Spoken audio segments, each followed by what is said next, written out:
Occupational English Test. Listening Test. This test has 3 parts. In each part, you'll hear a number of different extracts. At the start of each extract, you'll hear this sound. You'll have time to read the questions before you hear each extract, and you'll hear each extract once only. Complete your answers as you listen. At the end of the test, you'll have 2 minutes to check your answers. Part A. In this part of the test, you'll hear 2 different extracts. In each extract, a health professional is talking to a patient. For questions 1 to 24, complete the notes with information you hear. Now, look at the notes for extract 1.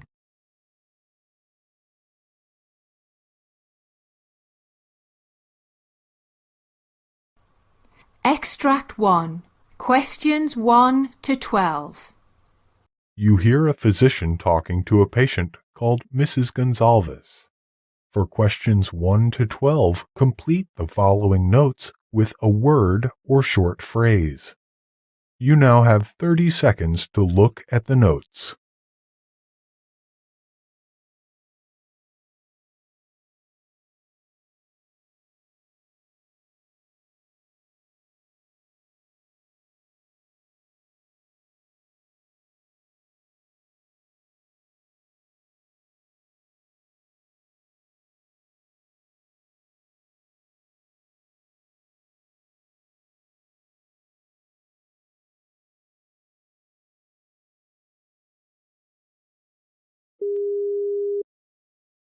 Hello, doctor. Good morning. Good morning. May I know your problem? Well, when I was walking into a store yesterday, I felt dizzy and had some cold sweats, some shortness of breath, but there was no chest pain, nausea, or vomiting. I suddenly sat down and lost consciousness for a minute or so. However, there wasn't any tonic-clonic movements. What's your age? 48.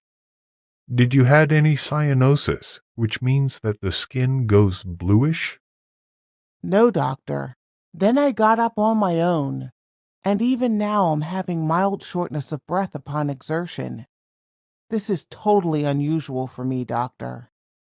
Do you have any fever or syncopal episodes?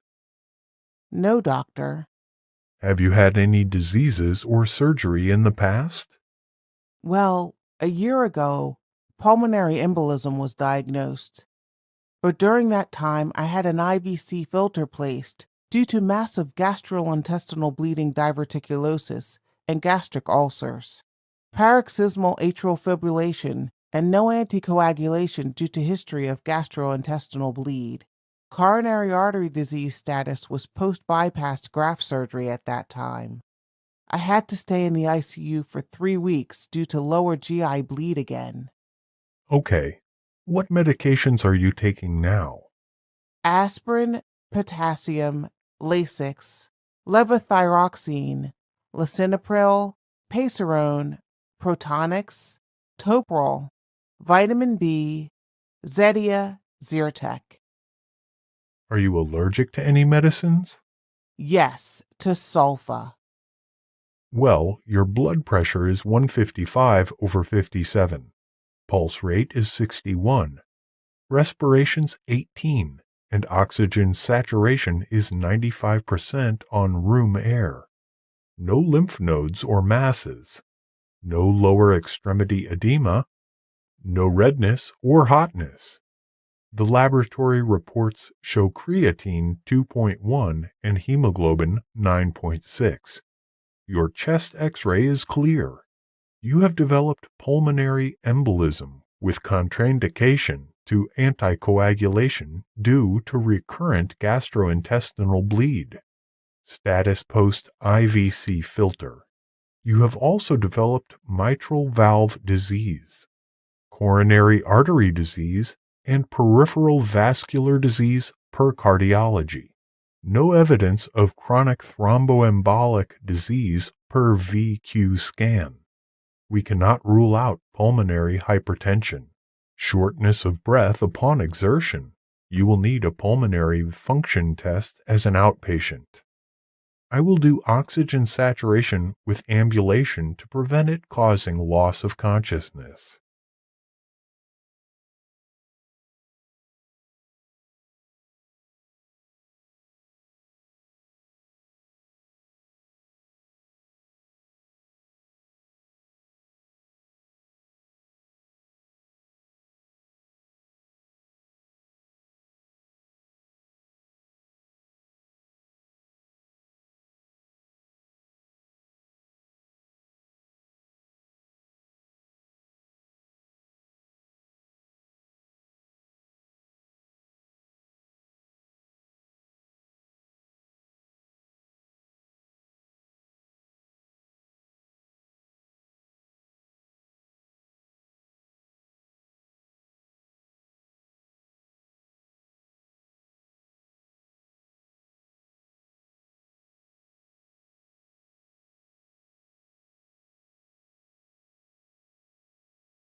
Extract 2. Questions 13 to 24. You hear a doctor talking to a patient. For questions 13 to 24, complete the following notes with a word or short phrase. You now have 30 seconds to look at the notes.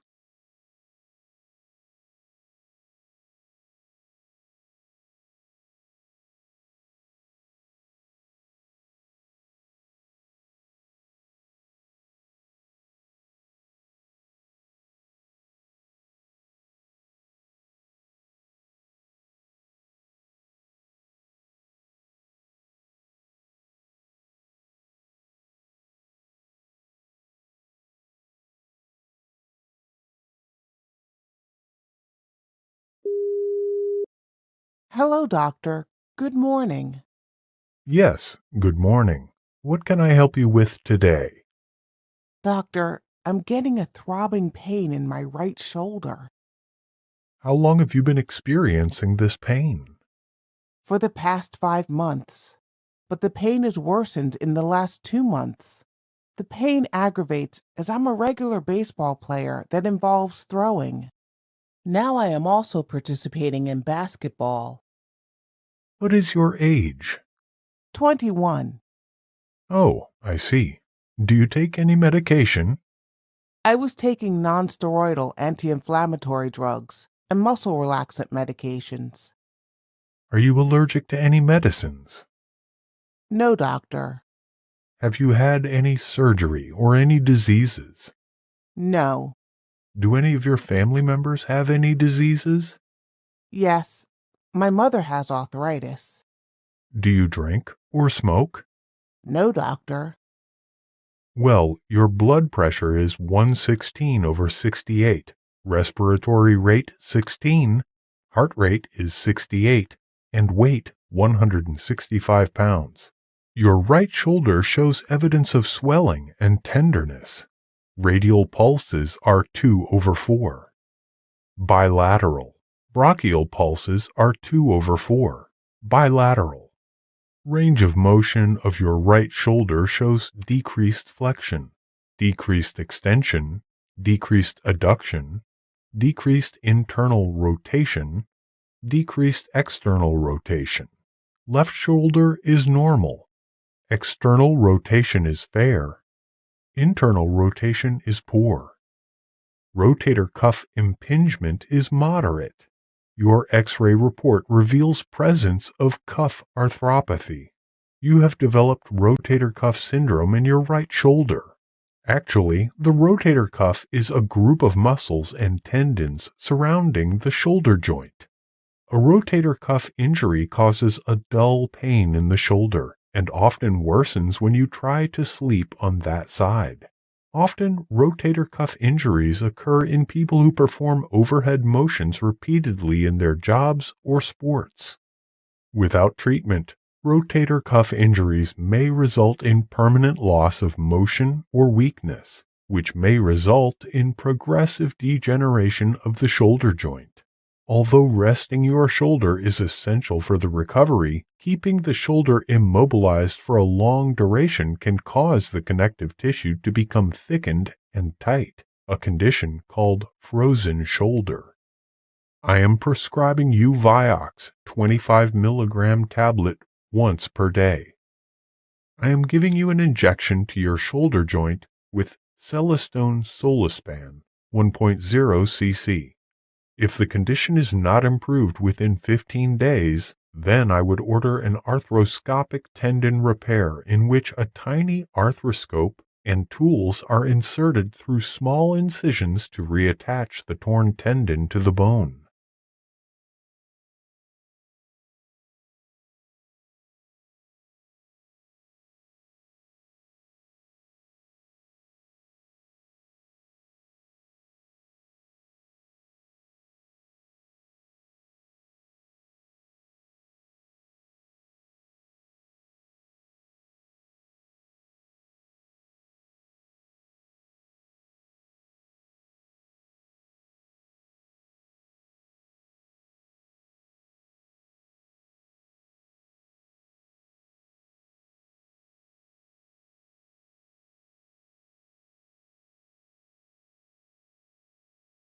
That is the end of Part A. Now look at Part B. Part B. In this part of the test, you'll hear 6 different extracts. In each extract, you'll hear people talking in a different healthcare setting. For questions 25 to 30, choose the answer A, B or C, which fits best according to what you hear. You'll have time to read each question before you listen. Complete your answers as you listen. Now look at question 25. Question 25. You hear a nurse talking to a patient who's about to have a mammogram. Now read the question.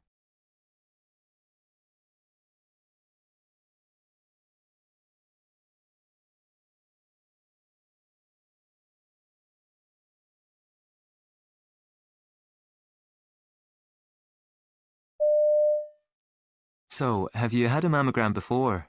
No, I haven't, and I do have a few questions actually. Like, what about the radiation? Do I need to worry about the dose? Is it likely to be harmful in any way? No, it's very low. In fact, it's similar to the amount you'd receive if you took a long-haul flight. Oh, yes, that reminds me. When will I hear? 'Cause I'm away in New Zealand for a month from next Wednesday, and I'd like to know as soon as possible. It'll take about 2 weeks, but if you're concerned, we can give you a number to call. Oh, thanks. That'll be a real help, actually. Then, for me, the big question is it going to hurt? I've been hearing gruesome stories from friends, and my anxiety levels are going through the roof. Okay, I understand. Perhaps you could tell me exactly what you've heard.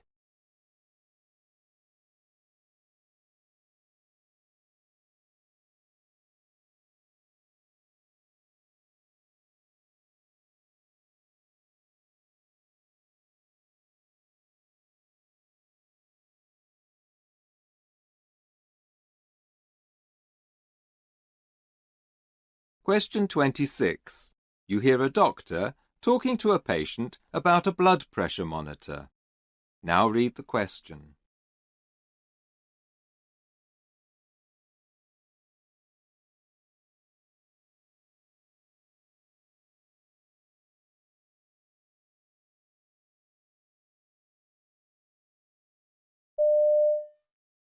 It's like a normal blood pressure monitor, but it's mobile. You wear it on a belt around your waist and it's attached to a cuff on your arm. Then you just go about your usual day-to-day activities and it takes your blood pressure at regular intervals. It's more accurate because we can avoid what's called white coat syndrome. It beeps first, usually every 30 minutes or so.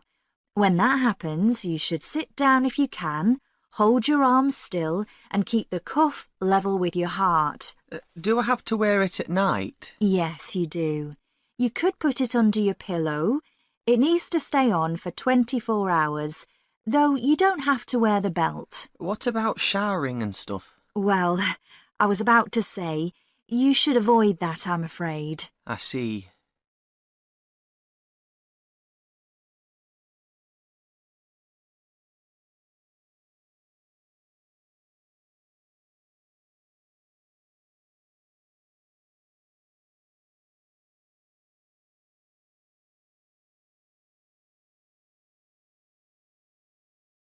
Question 27. You hear a dentist and her assistant talking about a problem with some sterilizing equipment. Now read the question.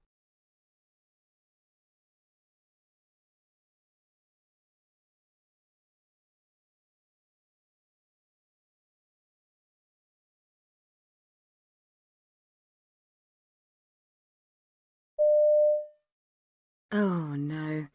It looks like the autoclave is playing up again. The temperature's only 117. That's 4 degrees lower than I set it for. Yeah, I noticed that. Yesterday it was at 119 and I just couldn't get it to go any higher. Shall I have a look in the instruction manual and see if I can sort it out? Well, that might invalidate the warranty. Could you find out whether the one next door's working properly? I expect it's because the hard water around here has caused a build-up of scale and that's affected its efficiency. Perhaps you could ask reception to get the company to come out as soon as possible. If they can't come tomorrow, we'll have to wait until Wednesday and make sure everyone knows it's out of order. If you could send a quick group email, that'd be great. That's the second time this has happened and it's still under guarantee.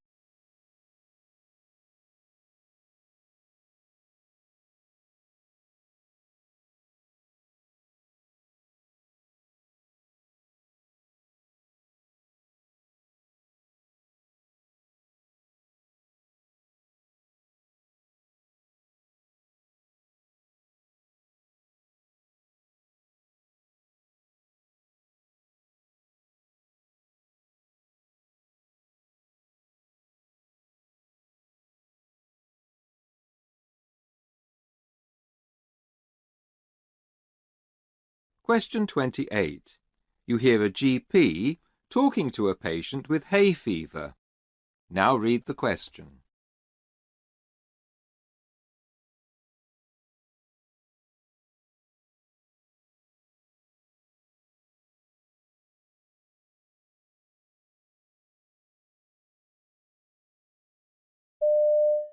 How can I help you today? I need something to help me manage my hay fever this summer. It's already become unbearable. I don't want to have to stay indoors when all my mates are out enjoying the good weather. We're all off camping next weekend, and I'd hate to miss out on that. What's bothering you in particular? Perhaps I can give you something to make you more comfortable. Well, I keep getting this horrible headache thing. It's like at the top of my nose, and it's really getting me down, to be honest. Then there are the watery eyes. I mean, I can feel them puffing up as soon as I leave the house. They're so itchy, red and painful and look awful. I've got a summer job working at music festivals, so there's no escaping. I'm literally in fields all day, every day. Is there something you can give me?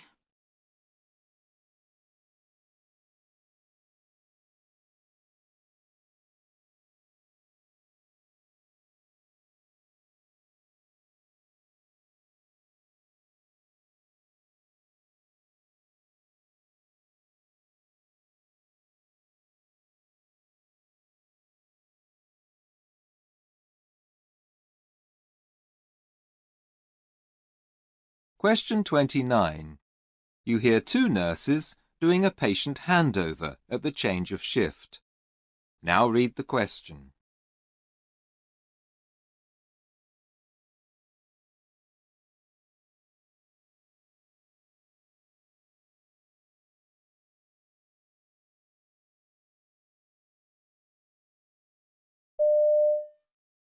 So, in bed 6 we have 83-year-old Mr. Beard. OK? He was admitted this morning and he's been diagnosed with bacterial pneumonia of the right lung. He's quite poorly at the moment, but stable. He's lactose intolerant, so can you talk to the kitchen and organise something suitable for him? OK. Otherwise, he has no known allergies. He's been for a chest x-ray, but we're still waiting for the results to come through. We may need to do a CT scan too, but we'll have to wait to see what the x-ray results reveal before we can arrange that. Right. His SATs were at 57, so he's on 2 litres via a nasal cannula, and that's to be reviewed after 2 days, so not until tomorrow morning. Mm-hmm. Oh, and I forgot to mention, he had a fever of 39.4, so he's also on antibiotics via IV, which he's not very happy about.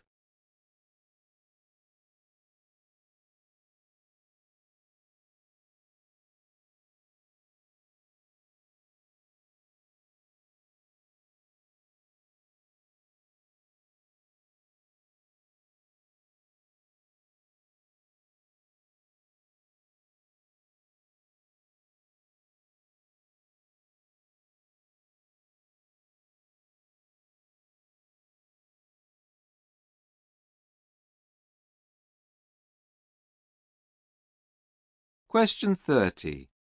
You hear a hospital manager briefing newly recruited staff about patient safety. Now read the question.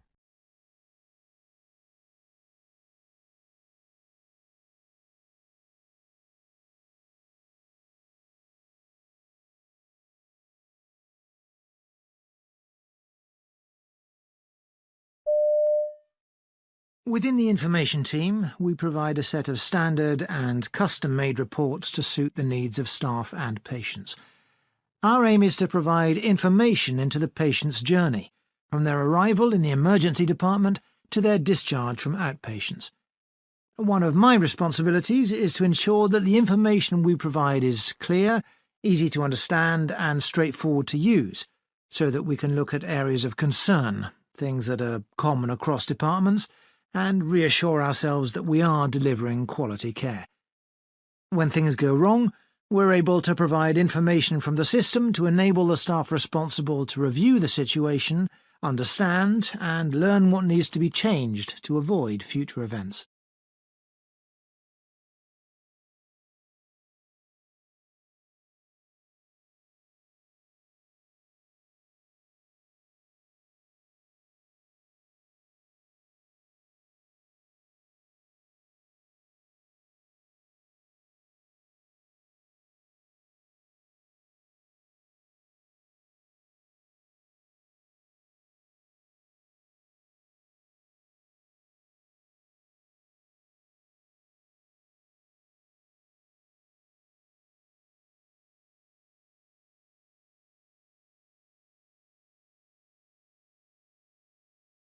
This is the end of Part B.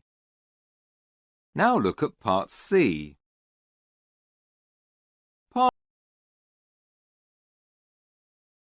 Part C.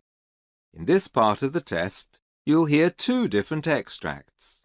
In each extract, you'll hear health professionals talking about aspects of their work. For questions 31 to 42, choose the answer A, B or C, which fits best according to what you hear. Complete your answers as you listen. Now look at Extract 1. Extract 1. Questions 31 to 36. You will hear an interview with a midwife called Christina Morello, who's talking about the time she spent working as a volunteer in South Sudan. You now have 90 seconds to read questions 31 to 36.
Today we're talking to Christina Morello, who's recently returned from South Sudan, where she was working as a volunteer midwife in a field hospital.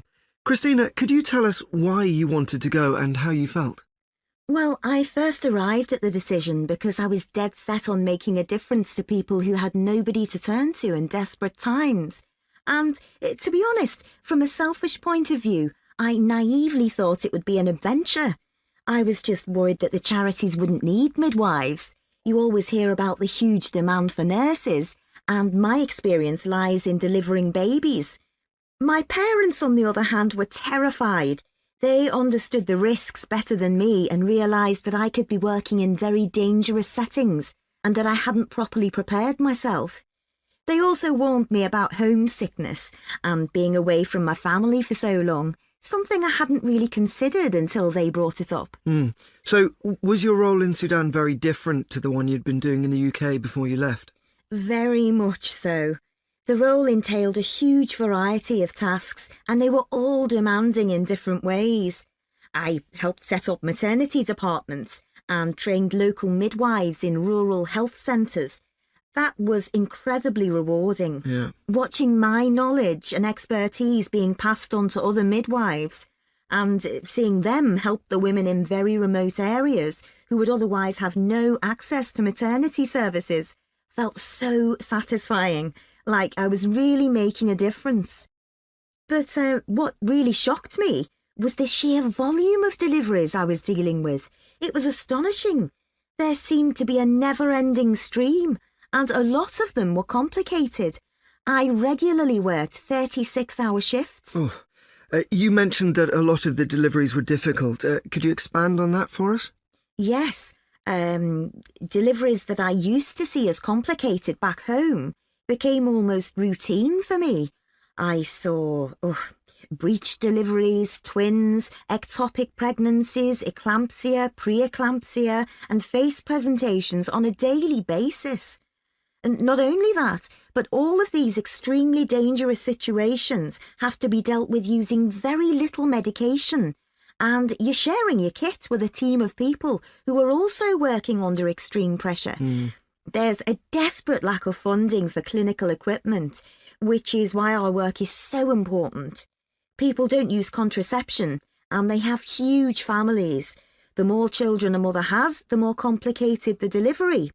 In South Sudan, up to 13 children isn't uncommon, and that often leads to difficult and dangerous births. Could you tell us about a patient who made a particular impression on you? I remember when one patient, let's call her Margaret, came to the hospital in labour with twins. When we examined her, it became apparent that she needed an urgent caesarean section. This was impossible, as there was already one being performed, and we simply didn't have the staff or equipment to handle two simultaneously or to do a turnaround in time. Right. We had to work quickly together, overcome any language barriers, and really cooperate with each other to make sure that the necessary equipment was sterilised and available as soon as possible. I think Margaret's case really demonstrates how teamwork is everything out there. Eventually, the babies were both born naturally, safe and well. That was one of the happy endings. It must have been quite a culture shock for you. What was most difficult for you to get used to? I was in what's called a medium risk placement, which meant that fairly strict rules applied, and that took some getting used to.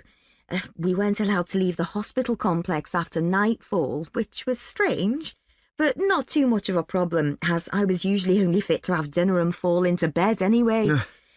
The worst thing was constantly feeling dirty and uncomfortable.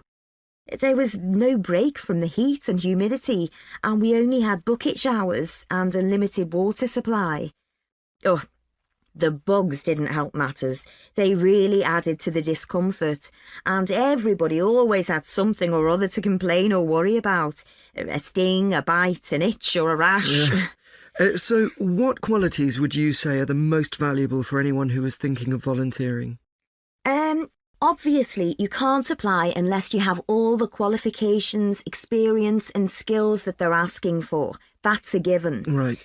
Language skills are a huge bonus. If you've even the most basic grasp of the local language, it'll get you out of all sorts of tricky situations. But what you really need is the ability to cope with the unexpected and be up for anything. When you're working in such extreme conditions, your team's the only thing that keeps you going. So if you put up obstacles, you'll cause more problems than you solve.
Now look at Extract 2.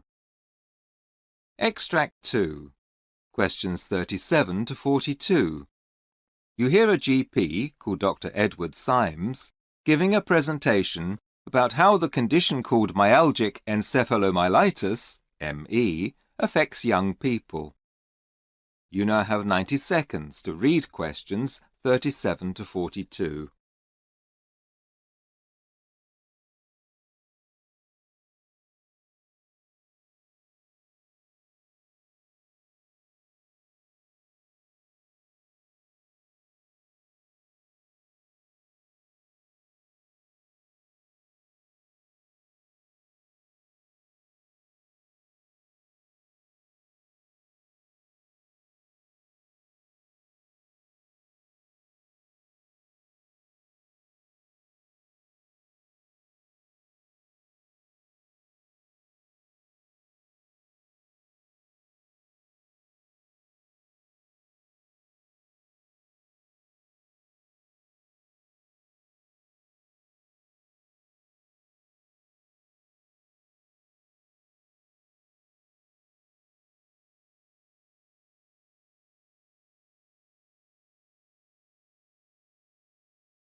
My name's Dr. Edward Symes, and I've come to talk to you today about a complex illness called myalgic encephalomyelitis, usually referred to as ME, and its effect on teenagers and adolescents.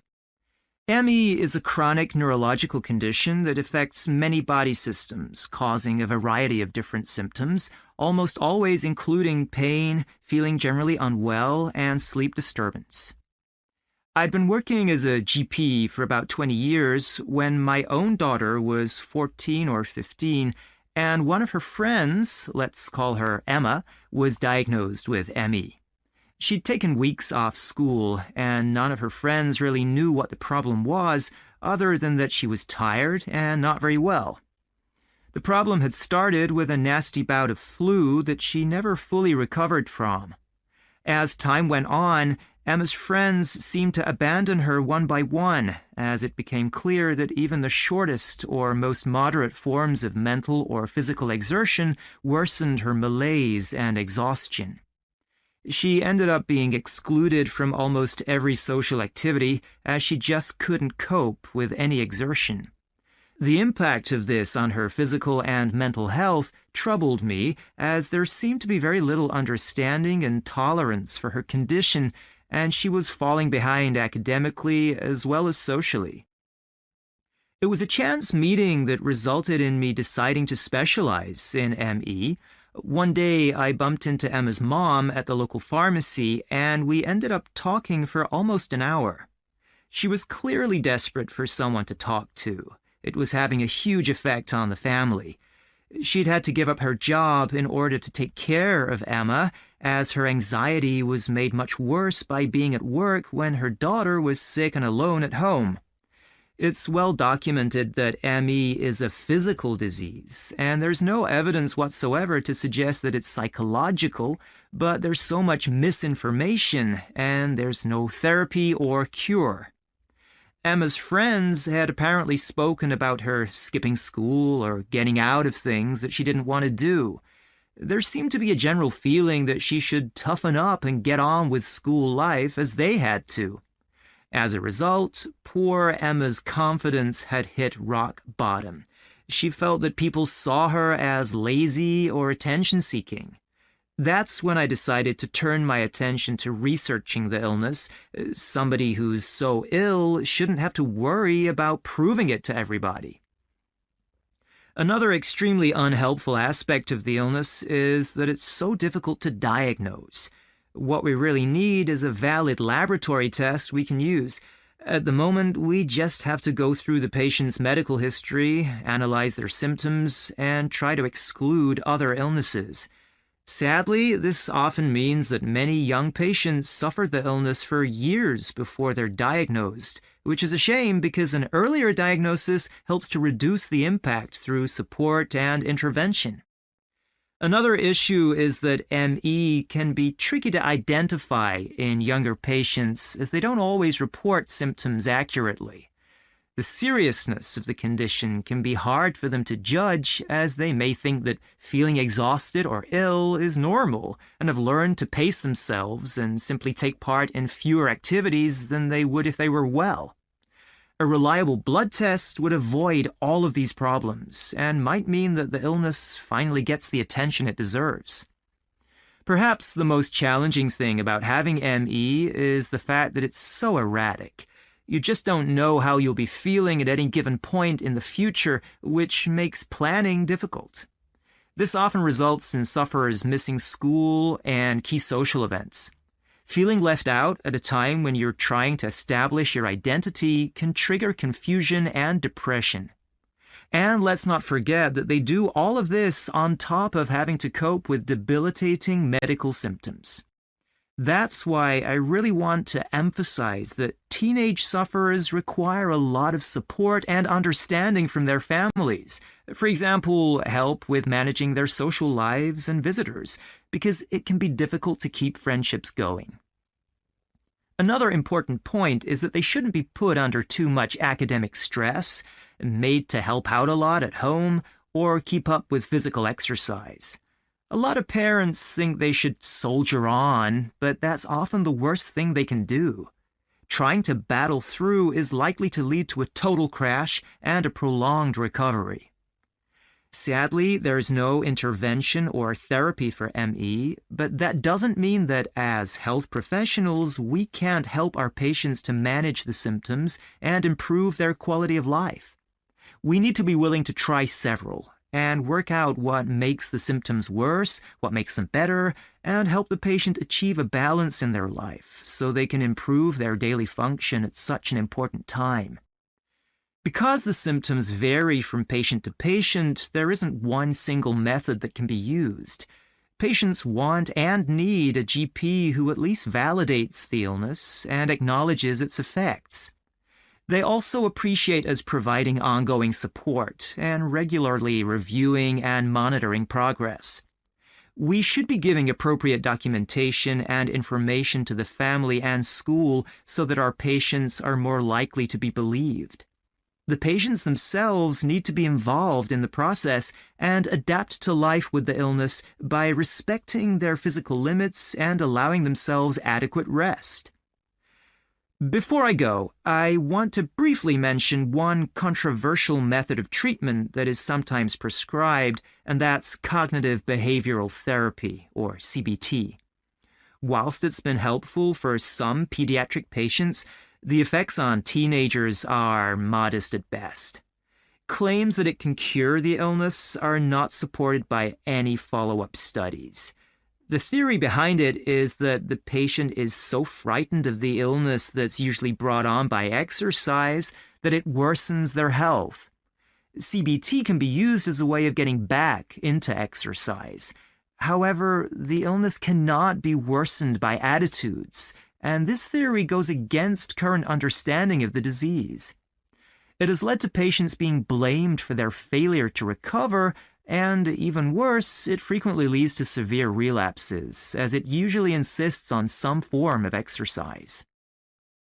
On a final, relatively positive note, I should say that the majority of severely affected adolescents make a full recovery, and most others improve sufficiently to lead near full lives.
That is the end of Part C. You now have 2 minutes to check your answers.